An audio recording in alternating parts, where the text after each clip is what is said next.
મનીષા એક કપ ચા દે ને. અરે મમ્મી, તમે સવારથી 3 કપ ચા પીધી છે એટલે હવે નહીં મળે. કેમ? ચા ખાંડ હું તારા પિયરથી લાવેશ તે ના પાડેશ? અરે મમ્મી, ઈ તો બજારમાંથી જ આવે છે, પણ તમારી તબિયતનું તો ધ્યાન તો રાખવું જ પડે ને. અરે મમ્મી, કેટલું તમારું ધ્યાન રાખે છે તોય તમે આવું બોલો છો. રોજ હું હવારમાં આવું તમે બોલવાનું ચાલુ કરો છો. એક તો ઈ તમને દીકરીની જેમ હાચવે છે. મારે કાંઈ દીકરીની જરૂર નથી, મારે છે એક દીકરી અને વિચાર કરું છું કે એને થોડાક દિવસ બોલાવી લઉં અહીંયા. અરે મમ્મી, હજી 15 દિવસ પહેલા જ તો બેન અહીંથી એના સાસરે ગઈ છે. વારે વારે અહીંયા બોલાવી લેશો તમે? તું તો એવી રીતે કહેશ કે જાણે ઈ આવવાથી તારા ખર્ચા વધી જશે. તારી ઉપર હું કાંઈ બોજ છે? અરે મમ્મી, હજી તો 6 મહિના પહેલા જ એના લગ્ન થયા છે ને તમે દર 15 દિવસે એને અહીંયા બોલાવી લ્યો છો.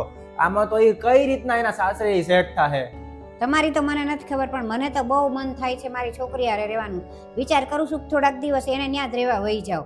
હા, હારું, વાંધો નહીં. તો પછી એક કામ કરું, મનીષા આમ તો ઘણા દિવસથી કહેતી હતી કે એને ઈ જવું છે એના પિયર એના ઘરે, તો એને ત્યાં મોકલી દઈએ અને એ સમયમાં હારો હું બેનને અહીંયા લેતો આવીશ. કેમ એ મનીષા શું કામ એના ઘરે વહી જાય? અને આ લગ્ન થયા ઈ પહેલા તો ઈ ને એની નણંદ બે બેનપણીઓ જ હતી. આ લગ્ન થઈ ગયા પછી શી ખબર એને એની નણંદથી હું તકલીફ થઈ ગઈ છે. અને ઈ એના ઘરે વહી જશે તો આ ઘરનું બધું કામ મારી છોકરી ઉપર જ આવે ને. મમ્મી, મને દિવ્યાથી કાંઈ વાંધો નથી, પણ મને તમારા વ્યવહારથી વાંધો છે. એટલે તારો કહેવાનો અર્થ શું છે? મમ્મી, જ્યારે દિવ્યા અહીંયા આવે ત્યારે અમે બેનપણીની જેમ જ રહીએ છીએ, પણ તમે વારંવાર શું કામ ને એવું અમને કીધા રાખો છો કે તમે એક નણંદ ને ભાભી છો? અમે બે બેનપણી છીએ છતાંય તે તમે અમને નણંદ ને ભાભીના સંબંધમાં શું કામ ને નાખો છો? મમ્મી, મનીષાની વાત સાચી છે. તમે એને વહુની જેમ નહીં, તમે એને દીકરીની જેમ રાખો.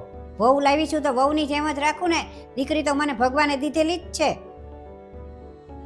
મને તો એમ હતું કે વહુ લાવીશ ને તો મારી સેવા કરશે, મારી સાર સંભાળ કરશે, બધું ઘરનું કામ કરશે, પણ આ તો કાંઈ એવું નીકળ્યું જ નહીં. પહેલા લગ્ન પહેલા તો તું બહુ જ સારી દેખાતી હતી, અને કોને ખબર લગ્ન થઈ ગયા પછી તો હાવ બદલાઈ જ ગઈ.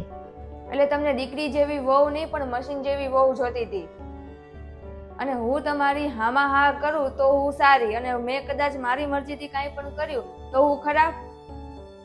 અને જ્યારે હું લગ્ન પહેલા દિવ્યા સાથે આવતી હતી ત્યારે તો તમે મને એમ કહેતા હતા કે તું મારા ઘરની વહુ બનીશ તો મારા ભાગ્ય ખુલી જશે. અને જ્યારે આજે હું તમારા ઘરની વહુ બની છું તો હું તમારા માટે ખરાબ બની ગઈ. ત્યારે હું એમ સમજતી હતી તું કેટલું સારું બોલે છે, કેટલું સરસ બધાયની હારે વાત કરે છો, અને લગ્ન થયા પછી તો તારો રંગ જ બદલાઈ ગયો.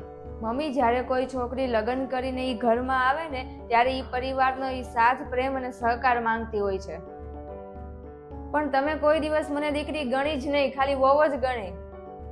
માફ કરજો મમ્મી, પણ હું પણ એક માણસ છું. તમે જો મને મા તરીકે પ્રેમ ન આપી શકો ને તો હું ગમે એટલી કોશિશ કરું ને હું એ દીકરી નહીં બની શકું.